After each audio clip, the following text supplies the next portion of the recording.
ये पैगाम है भारत के हर कंटेंट क्रिएटर के नाम। जय भीम बड़ा सीधा हंसी, जय भीम। तैयार हो जाइए to unleash yourself. Jai Bhim app available on the Play Store and Apple App store.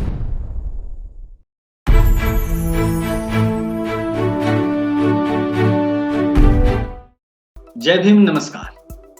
महाकवि कबीर ने कहा है कि सहज सहज सब कोई कहे, सहज न जाने कोई।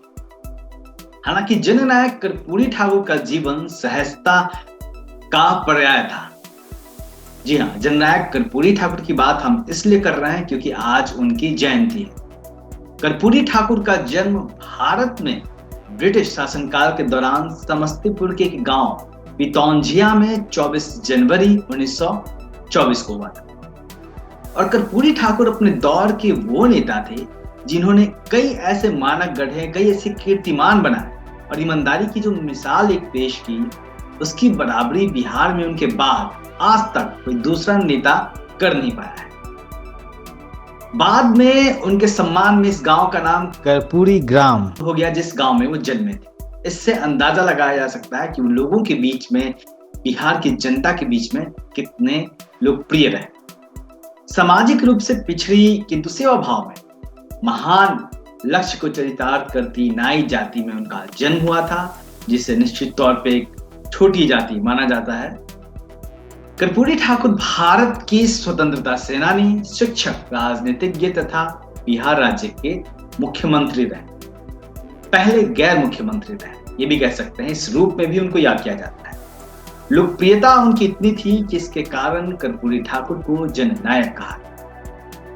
उनका पूरा जीवन संघर्ष की मिसाल रहा। तो अपने राजनीतिक जीवन में भी उन्होंने बिना किसी दाग के लगे पूरी ईमानदारी और अपनी प्रतिष्ठा बचाते हुए पूरी राजनीति, वो हमेशा गरीबों और शोषितों की भलाई के लिए सोचते रहे, लड़ते रहे। भारत छोड़ो आंदोलन के समय उन्होंने 26 महीने जेल में बिताए और इसमें तमाम वक्त वो कई बार अंडरग्राउंड भी रहे। आजादी के बाद उनके राजनीतिक जीवन को नई ऊंचाई मिली। तब सत्ता में आने पर देश भर में कांग्रेस के भीतर कई तरह की बुराइयां पैदा हुई। इसलिए उसे सत्ताच्युत करने के लिए सन 1967 के आम चुनाव में डॉक्टर राम मनोहर लोहिया के नेतृत्व में गैर कांग्रेसवाद का नारा बुलंद। कांग्रेस पराजित हुई और बिहार में पहली बार गैर कांग्रेस सरकार बनी। कमान मिली कर्पूरी ठाकुर। वह 22 दिसंबर 1970 से 2 जून 1971 और फिर इसके बाद 24 जून 1971 से 21 अप्रैल 1979 के दौरान 2 बार इस बीच में बिहार के मुख्यमंत्री रहे। 70-80 के दशक।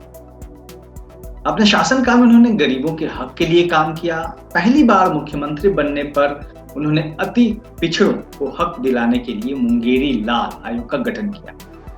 उनके दूसरी बार मुख्यमंत्री बनने पर प्रदेश के शासन प्रशासन में पिछड़े वर्ग की भागीदारी की बात उठी, क्योंकि सालों बाद निम्न वर्ग का, पिछड़े वर्ग का कोई व्यक्ति सत्ता में आया था और यह समाज उनकी तरफ आशा भरी निगाहों से देख रहा था। यहां आपको बता दें कि कर्पूरी ठाकुर जातिवादी नहीं थे।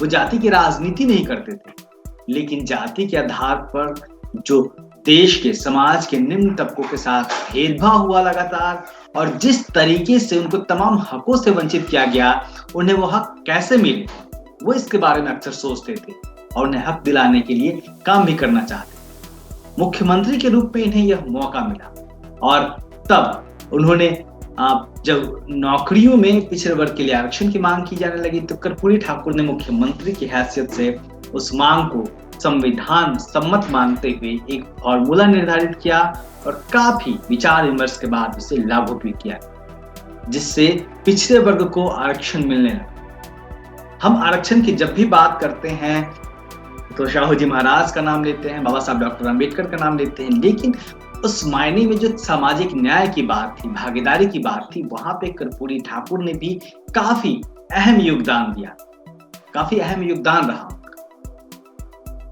जब उन्होंने पिछड़ों के लिए आरक्षण की बात लागू की तो पक्ष से लेकर विपक्ष में काफी हो हल्ला।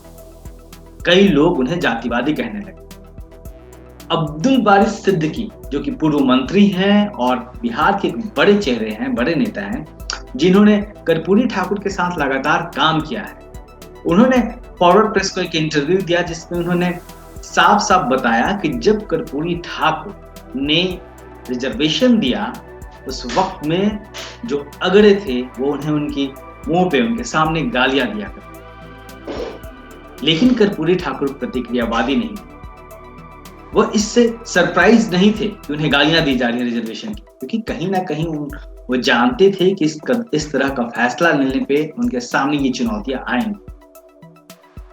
और जो जिस तरीके से उनके साथ अग्रणी ने व्यवहार किया तमाम पार्टी के लोगों ने, इससे वो और मजबूत हुए और ईमानदारी और लगन के साथ काम करना शुरू किया।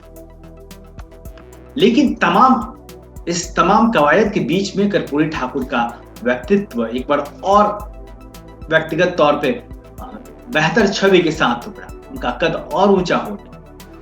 अपनी नीति और नीयत की वजह से वे सर्व समाज के नेता बने। अपने मुख्यमंत्रित्व काल में उन्होंने जिस सादगी के साथ गरीबों का उत्थान किया, वैसी मिसाल कम देखने को मिलती है। या फिर जब उस कड़ी में हम बात करते हैं तो नाम याद आता है प्रधानमंत्री लाल बहादुर शास्त्री। दलितों, पिछड़ों, शोषितों और वंचितों के मसीहा कहे जाने वाले कर्पूरी ठाकुर बिहार में समाजवाद के सबसे मजबूत स्तंभ। उन्होंने बिहार की राजनीति में पारदर्शिता, ईमानदारी और जन भागीदारी में जो प्रतिमान स्थापित किए, उसे आज तक कोई राजनेता पार नहीं कर पाया है। एक गरीब नायक परिवार से आए कर्पूरी ठाकुर की सत्ता के तमाम प्रलोभन और आकर्षण के बीच भी जीवन भर सादगी और निश्चलता की प्रतिमूर्ति बने। ईमानदारी ऐसी थी कि उन्होंने अपने लंबे मुख्यमंत्रित्व काल में कभी भी निजी कामों के लिए सरकारी संसाधनों का इस्तेमाल नहीं और ना कहीं अपने निजी खर्चे को सरकारी खर्चे में जोड़ा।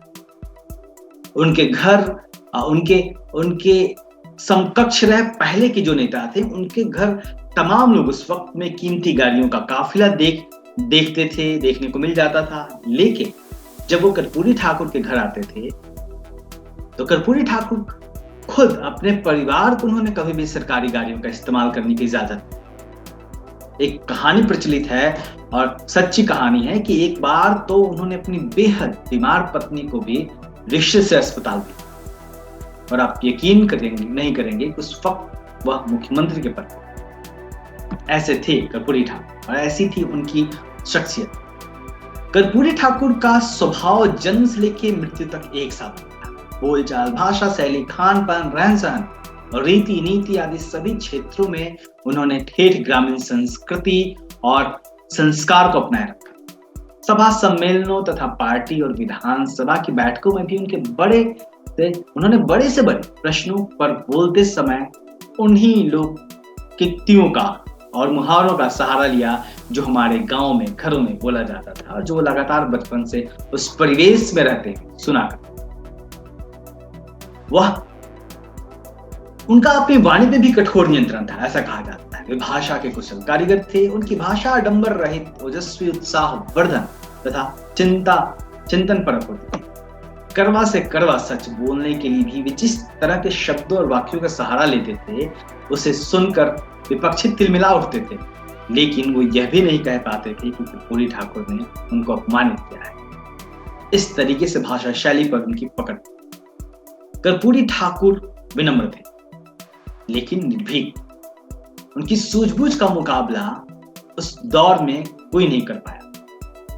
राजनीतिक आंदोलनों के दौरान वो कार्यकर्ताओं को पूरा सम्मान देते। वे सबसे गरीब कार्यकर्ता के घर रुकते थे, खाना खाते थे और वहीं पे सोते थे। उनका अपना खुद का जो गांव का घर था वो छप्पर का था, जहां महज एक खाट की जगह झुककर उस झोपड़ी के अंदर जाया जा सकता। कर्पूरी ठाकुर जी जीवन भर बिहार के हक की लड़ाई लड़ते। वो खनिज पदार्थ के माल भाड़ा सामान्यकरण का विरोध, खनिजों की रॉयल्टी वजन की बजाय मूल्य के आधार पर तय कराने तथा पिछड़े बिहार को विशेष पैकेज की मांग को लेकर लगातार संघर्ष करते रहे।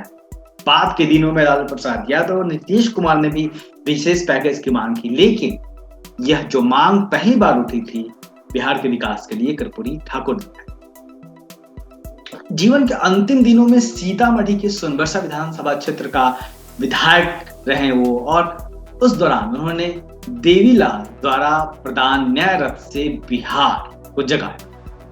17 फरवरी 1988 को वो हमारे बीच से सदा के लिए चले, उनका परिनिर्वाण। कर्पूरी ठाकुर की लोकप्रियता का अंदाजा आप इसी बात से लगा सकते हैं कि उनका जो आखिरी संस्कार था उसमें अभूतपूर्व भीड़ हुई, लोगों का जनसमूह उमड़ा था। उनकी मृत्यु पर आम लोगों को रोते हुए बिलखते हुए देखा गया था। कर्पूरी ठाकुर के बाद आज तक बिहार में कोई जननायक नहीं बन पाया।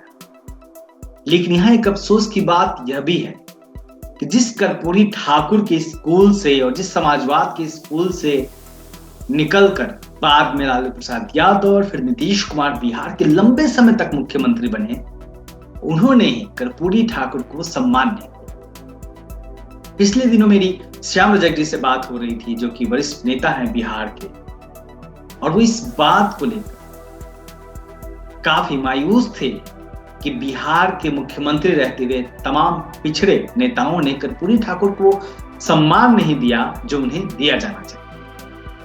ना ही कर्पूरी ठाकुर के ऊपर कोई संग्रहालय बनाए गए, ना ही उनकी कोई भव्य प्रतिमा बनाई गई, और ना ही उनकी जो छवि थी, उनका जो कद था और उनका जो दलित, पिछड़े, गरीब तबके के लिए जो एक योगदान था, उसको स्थापित करने की कोशिश नहीं की। हालांकि कर्पूरी ठाकुर उस दौर के तमाम नेताओं के दिलों में आज भी जिंदा है। बिहार के किसी राजनेता से बात करिए या फिर उस दौर के किसी नेता से बात करिए जो उनके संपर्क में रहा है, कर्पूरी ठाकुर एक बेहद ईमानदार, एक बेहद शानदार और एक बेहद लोकप्रिय नेता के रूप में याद करता है। दलित दस्तक भी कर्पूरी ठाकुर को उनकी जयंती पर याद करता है, उनको नमन देता है। नई पीढ़ी को जरूरी है, नई पीढ़ी के लिए, कि वह जाने कर्पूरी ठाकुर के योगदान को, और वो यह भी जाने कि उस दौर में जब समाज के बीच इतनी लंबी खाई थी, उस दौर में एक पिछड़ी, एक निम्न जाति का व्यक्ति सत्ता में रहते हुए तमाम वो काम करता है जो आज के बड़े बड़े नेता नहीं कर पाते। आज के वक्त में तमाम नेता, ज्यादातर नेता सत्ता के पीछे लग्गू जिस तरीके से बने हुए हैं, या फिर वो जो पार्टियां हैं अपनी, उसके सिर्फ एक घोषित प्रवक्ता के तौर पे व्यवहार करते हैं, सिर्फ उनका स्तुति गान करते हैं। लेकिन कर्पूरी ठाकुर को जब मौका मिला तो उन्होंने पूरे समाज को सामाजिक न्याय की बात की, और अगड़े और पिछड़े के बीच में जो खाई थी उसको पाटने की कोशिश की। कर्पूरी ठाकुर को मेरा बहुत बहुत नमन। जय। देखते रहिए दलित दस्तक और हमारे चैनल को सब्सक्राइब भी जरूर।